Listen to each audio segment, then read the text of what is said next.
Next problem here is a minimization problem. So we want to know the minimum amount of material needed to make a 100 milliliter cylinder that doesn't have a top.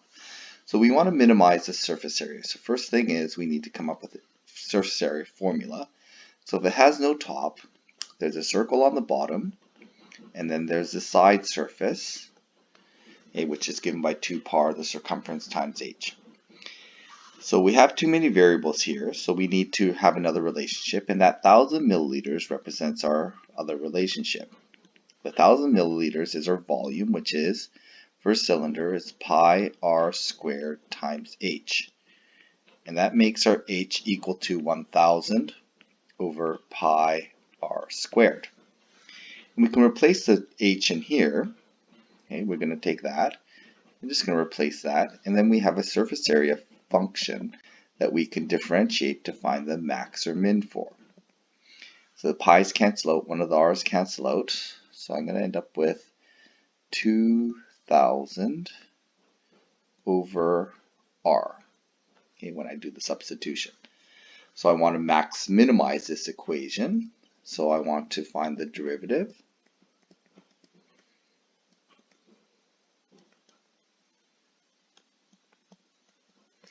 Okay, and then I want to solve for where that's equal to 0.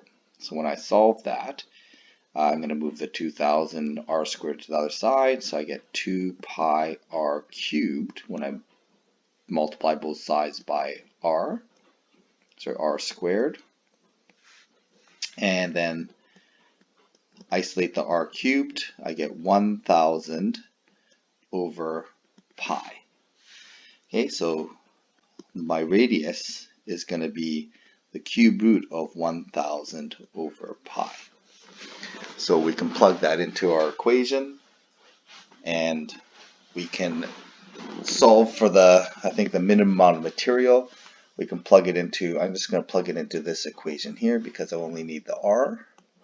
So the surface area when we have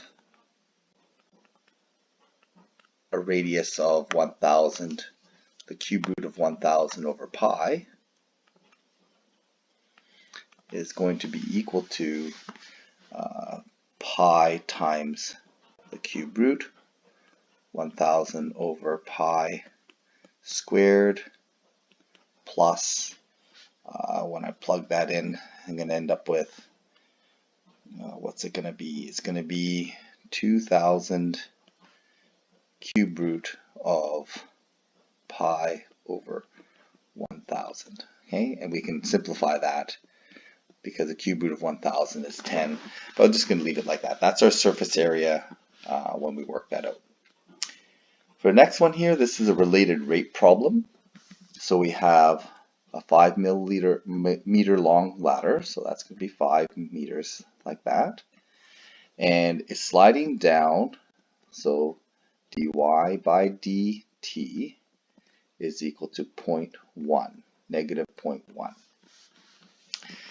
We want to know this rate here, dx by dt. Okay, so we're trying to figure out what that's going to be equal to. To do that, we need to relate the y to the x. Okay? And we know that the x is equal to 1. And so when we make the relationship, it's going to look like this. X squared plus y squared equals the hypotenuse squared. There's our relationship. I need to differentiate this with respect to t to generate my derivatives, or my rates, of dy by dat and my dx by dt. So this is going to be 2x times x prime, or I'm going to write this as dx by dt, plus 2y times dy by dt is equal to 0. Okay.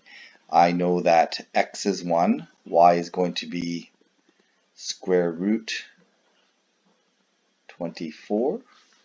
Okay, when I do Pythagoras here, I know x, I know y, I know dy by dt, I can figure out dx by dt. So I'm just going to plug that all in. 2 times x times dx by dt, which I'm trying to solve for, plus 2 times y times dy by dt, which is given, negative 0.1 equal to 0. Solving for dx by dt, I get 2 root 24 divided by 2, so it's going to be square root 24 meters per second. Okay, so it's going to be sliding out about 5 meters per second, it looks like.